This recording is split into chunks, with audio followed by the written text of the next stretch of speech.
Hello and welcome into the Sporting Pod. Along with Tony Allegretti and Mauricio Ruiz, I'm Cole Pepper. Today on the pod, Mauricio in Kansas City.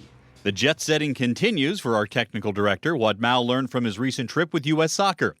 Mauricio, the other one, is officially in. How Emma Hayes played a key role in landing the U.S. men's national team's new coach and the return of the Premier League after the international break. And how odd is it to have a break so early? We'll talk about that. We are fed by the Bearded Pig, locally owned and operated, with locations in San Marco and Jax Beach. Make sure you swing by the Bearded Pig for great barbecue and great times. And I will start this conversation, thank you, Tony, with Mauricio, noting that he didn't get any barbecue when he went to Kansas City, so one strike against him. Weirdo. Yes. Yeah, I have to make my drop in at the Bearded Pig to just fulfill my barbecue gap that I was supposed to get in Kansas City. All right, let's talk about KC and the experience there. You were there for some education with U.S. Soccer. As many who listen to this podcast or our radio show know, Mauricio does some scouting for U.S. Soccer in addition to his duties as the technical director for Sporting Jax. And one thing that I've noted with U.S. Soccer, they really are very well organized in terms of educating and continuing to do kind of career progression with folks who are involved. Tell us what this experience was like this time around, and specifically how you think these experiences are impacting what will happen with Sporting Jax. Yeah, absolutely. So, I mean, to your point, U.S. Soccer has put a huge emphasis on education. We're behind, right? There's no mystery to that soccer in the U.S., for the nature of its birth and when it came compared to the rest of the world, is behind in many different levels. And we're catching up, and we're exponentially getting faster and faster. But the rest of the world is a bit of a mess too. Like, let's not kind of kid ourselves. You see, if anyone had it completely figured out, there would be dominant every single year. I mean, Spain is back, right? But that means that they had a gap for about 10 years after they won. Germany has missed the last, they kind of got knocked out of the first round of the World Cup. Italy didn't even make the World Cup. Holland missed. So no one has 100% figured out. And sometimes I do think that we put this kind of unnecessary pressure on U.S. Soccer to get it right. But when you look around the world, I mean, Brazil just lost to Paraguay, and they're about to miss. I mean, I don't think they will because it's an expanded World Cup. But Brazil is in 6th place in South American qualifiers right now. Just the fact that now everybody in South America will make the World Cup, because it seems like everybody in the world is going to make the World Cup. So kind of getting back to the point, I'm part of the scouting network for youth national teams. So I'm involved in the state of Florida, in the region of the Southeast, to identify young boys, specifically on my side, but I'm working on the girls' side as well. It's 2 different departments because there are some gender-specific scouting things that do change from, especially on that youth in maturation and growth spurt and things like that. So I'm getting deeper into the weeds of what is talent. And I think that's the kind of the overlying question when people ask, what are you looking for? Well, specifically in my role, I'm looking for national team caliber potential players. Different clubs will look for different things based on what their overall objectives are. The U.S. is looking for players that can play on a national team that can compete in the World Cup.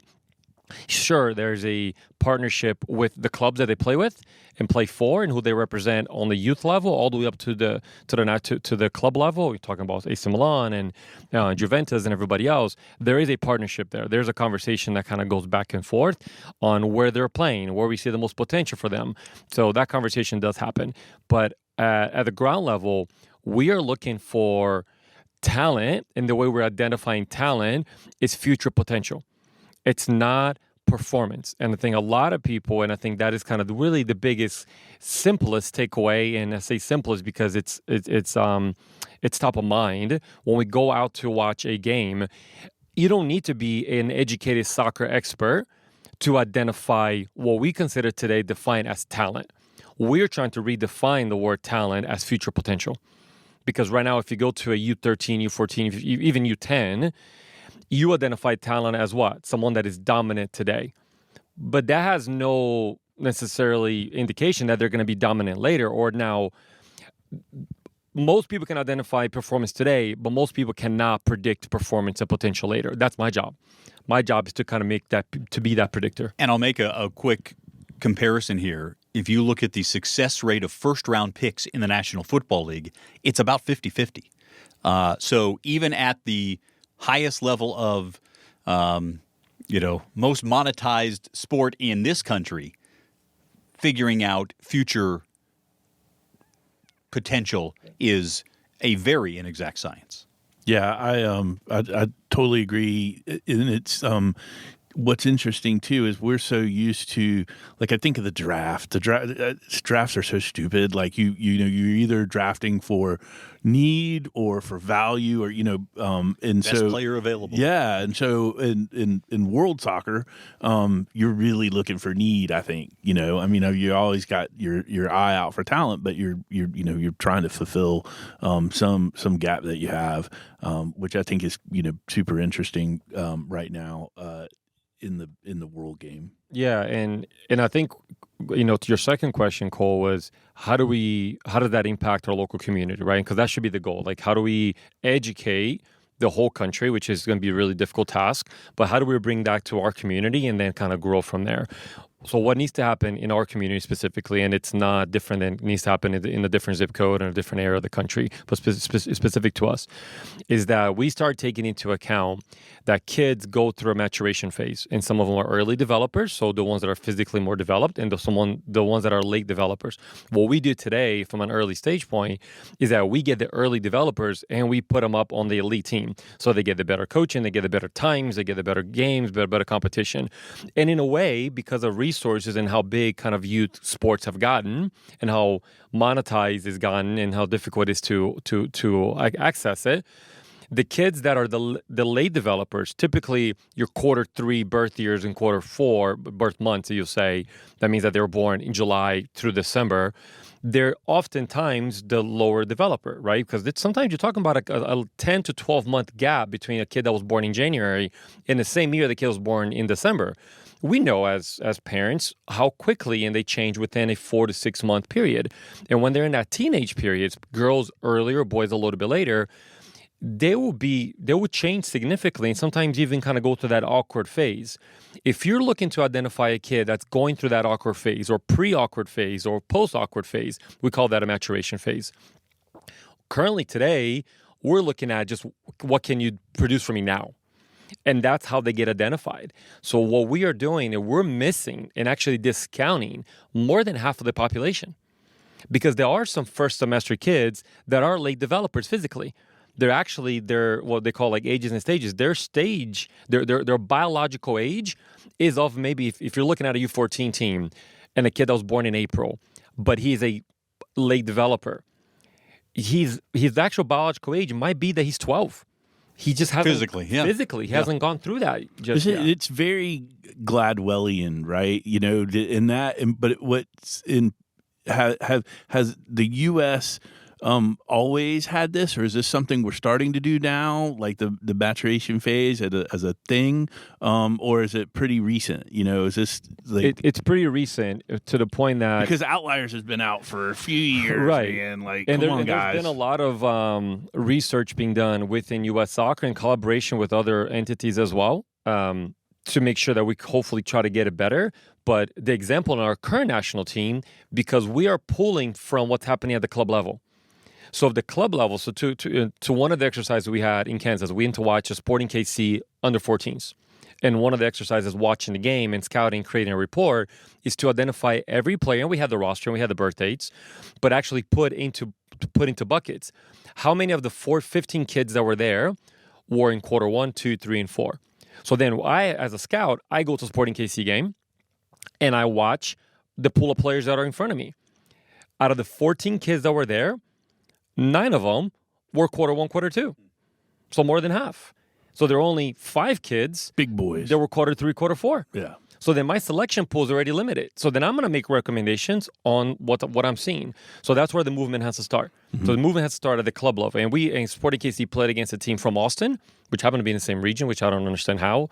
They're in the Frontier League in MLS Next. So kids from Austin, 13 years old ultimately, traveled to KC to play 2 games on a weekend, which I think is absolutely absurd in my opinion.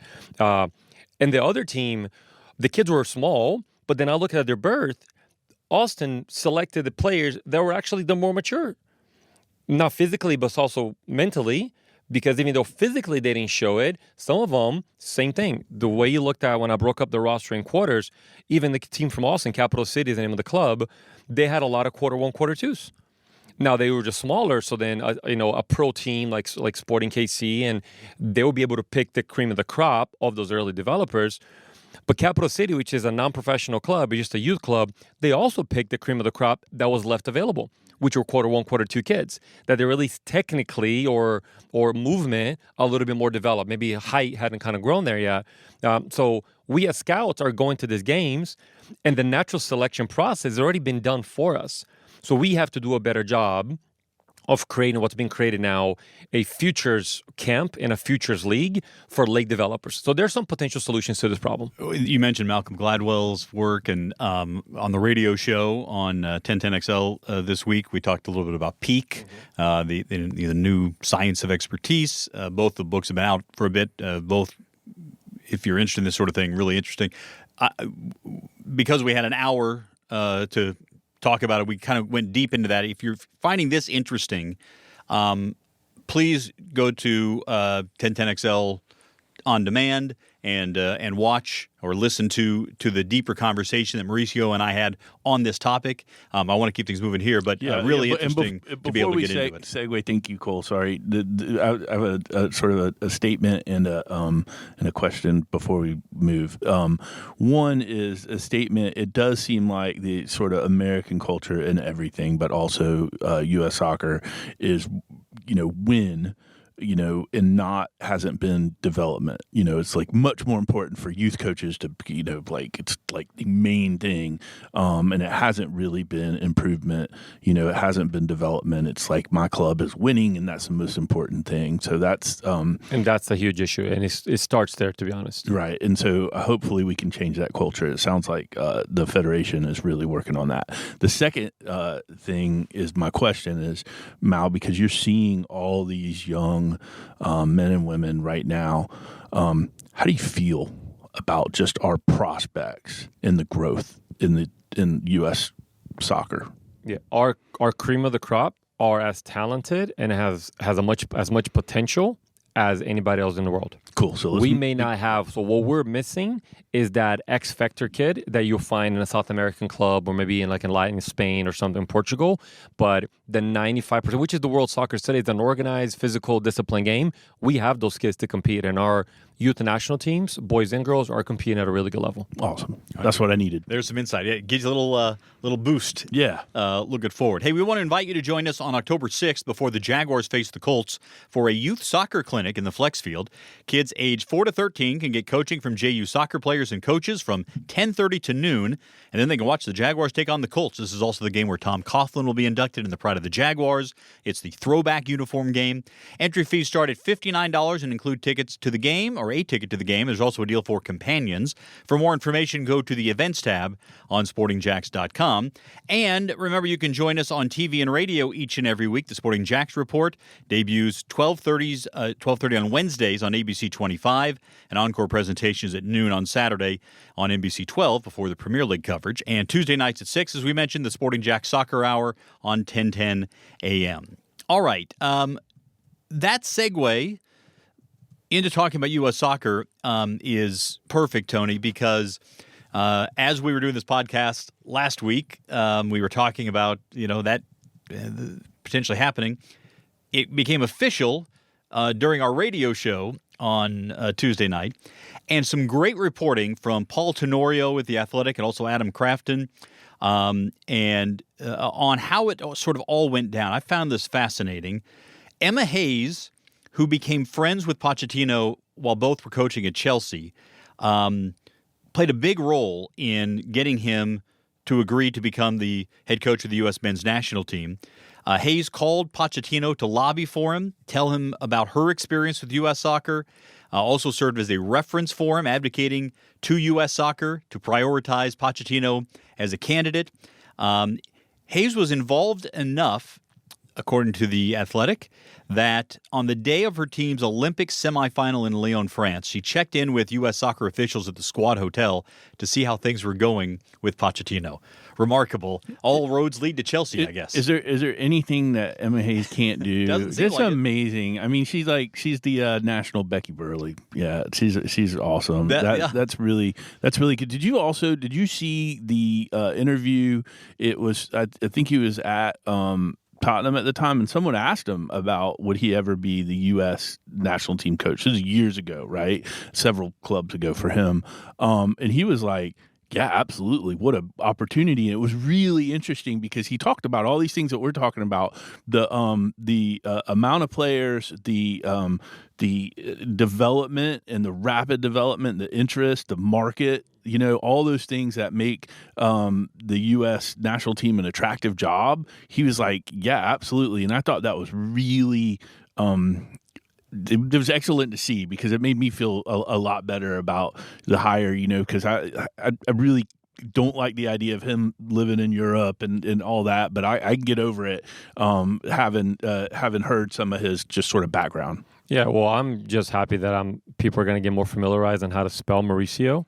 Yes. And how to say it. I'm a little upset that I will no longer be the most famous Mauricio in the soccer world in Florida. I think it depends on who you ask. Yeah, I mean, maybe in my household, I'm definitely the second most famous already, which kind of is a good preview to what's going to happen. But yeah, I'm excited. Like, when I was up there in Kansas, all of the Mac Crocker was there and Gooch were there, and we're all they shared the facilities where we're at.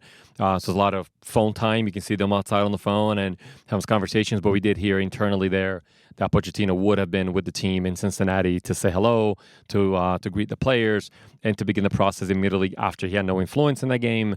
You could tell. Hopefully, you can tell. Yeah, and then but he'll take Although over. There were flashes. Sorry, there were moments. Yeah. There's some new young players that I think are going to be interesting to kind of look at. Some players that did not do themselves any service in this game, but he takes over immediately for the Panama game, October 12th. Okay. And I think that's a Nations League game here in the CONCACAF. That doesn't really have a lot of weight for us because it's not a qualifying game. And that's in Austin, I believe? That's in Austin, October 12th. So that will be a month from, we're recording today on the 12th of September. So how much time is he going to actually have with the players? Well, he won't have a lot of time with the players. There'll be one more camp, similar to how these camps are in mid-season. They'll get together 5 to 6 days before, maybe even, sometimes not even that. And but so he's going to have a month now to go. He's going to be busy. He's going to, rack up the miles, specifically in Europe. But I do think he needs to look at a couple of, MLS young prospects that we have that are good players, and some more dual nationals, and some of the players that were not considered. Like, you look at John Brooks, right? Like, he's still, if he's a center back, he's playing in the Bundesliga. He's a left-footed athletic center back. Tim Ream is probably on the way out. He might stay one more cycle because of his leadership, but we don't have other left-footed center backs, and we have some good prospects on the right side, but it changes the way you play when you have a right-footed player on the left-hand side, and John Brooks is one of them, and playing in the Bundesliga, playing well, but him and Berhalter had a bit of a moment, so he hasn't been walking back. But remember, not only he should have had his parents call. That would have helped. Yeah. Good idea. That would have kind of gone back. Why didn't you think of that? Anyway, sorry. That's called stirring the pot. I digress. Yeah. Hey, it's sweeps week. Reminder to become a member of Sporting Jacks. You can go to sportingjacks.com, absolutely free. Sign up there. Discounts on club merchandise, invitations to VIP events, chances to win special prizes and experiences, and you receive the Sporting Jacks email newsletter. Plus, while you're there, you can place a deposit on season tickets and receive first access to seats and a special limited edition Sporting Jacks founding member pin, which we have now started to get out. Yeah, they look amazing. Yeah, sure. Yes. Finest founding member pin I recall seeing. So go to sportingjacks.com and sign up there. Deposits, by the way, $25 for the men's or the women's team, $40 for both. So a great time now with those two opportunities. All right, the international break is over, and it comes 3 weeks after the start of the season for most leagues, including the Premier League. I'll throw this out to both of you. How disruptive is that? 3 weeks. I understand that you've got to have some international breaks and it's part of it, but it just 3 weeks in, it just strikes me, and I know we've had some before, like you go to camp and you have the summer camp and maybe you do some international travel if you're, playing for a Premier League club, which 10 of them I think, came to the United States, and others traveled in Europe. And you play 3 games, then, hey, vacation time. But for me, it could have come after week 1. We all know we made it almost to 20 minutes without me talking about Everton and 0-3. Like all my sport ball teams are suffering. It's a good betting odds. Yeah, sorry. Just ask Tony. Tony's having a rough rough start to man. Florida State, Florida State Jags, and it's a lot of it. You could point. And all 3 of them really to coaching and over the expectations are too much. The national team really is not really overperforming either. It's a little bit tough on the sports ball, but you can't have rainbows without rain. So some days are diamonds. Yeah, exactly. Some days are rocks. That's what's up. Yeah, and every day's a gift. Tune in next week to Tony how to walk off the ledge. We're gonna have podcast. We're playing Villa, which means Onana, who we sold, is going to score a hat trick, and Cole, we'll get to that in a second. Yeah, sorry. Yeah. Well, so the interesting thing, Cole, to a lot of clubs, it's a walk on break, right? Because we think about 3 games, 3 weeks, but they've been in preseason for over a month. It's actually been about 6 to 8 weeks. So this actually could come as a good break to decompress. If you think about most teams don't have City and Arsenal, the plethora of international players. A lot of them are actually just back now training. They might miss 1 or 2 players here and there, but the rest of the squad, they actually get to train. They get to improve. So Everton, do they have any international players on break? Yeah, we've got quite a few, but they're Ireland and no, on the men's team. Yeah, not Everton ladies, buddy. No. So we're gonna fight. Some teams go to the neutral corner. We're gonna fight. No, yes, I think also the closing of the transfer window, right? So you get new players in, they got to get their numbers. It's a good opportunity for them to come together, actually train and have some. Because now they have a sample size of what games look like in position. So getting a week break, a lot of on the coach's side, a lot of them will welcome this break. All right, from a fan standpoint, and particularly, and this is a little bit jingoistic, sitting here watching the U.S. play without their head coach in meaningless games, and I don't get Premier League at the same time. That's me selfishly doing that. But let's talk about this weekend's return to play for the Premier League, and each of us will pick out the game we are most looking forward to. Tony? Everton, Aston Villa. Which is the NBC game, 12:30 on Saturday. It's the featured game. Yes, so you guys will be the warm-up to that, right? We'll be leading into that on the Sporting Jacks Report. Awesome. Yes. I love how these things sort of manifest. You know what I'd also like to manifest? A new owner for Everton, and that's Tech Store. He's my new guy, Eagle Football Holdings. Thank you. Please, prayers up for that. Yeah. Right now, Everton, one of 2 clubs without a point so far. Maybe that changes against Aston Villa here this week. Mal, what are you looking forward to? Yeah, so Nottingham Forest is another club that has not lost. And they play Liverpool, so 2 unbeatens there. I think that'll be an interesting game. And then you have your West London derby or East London derby? And my geography in London is not great. You got Spurs versus Arsenal on Sunday. That was going to be mine. That's the easy one. You talk about 2 of the highest profile clubs, and also 2 clubs that last year were in it right down to the end. Bitter rivalry. Where is that one? And that's at Spurs. Oh, well, yeah. Okay. That's good. I mean, everyone's going to pick Arsenal on That'll that. That'll be the early Sunday game, by the way, 9 a.m. Eastern time. That'll be on USA.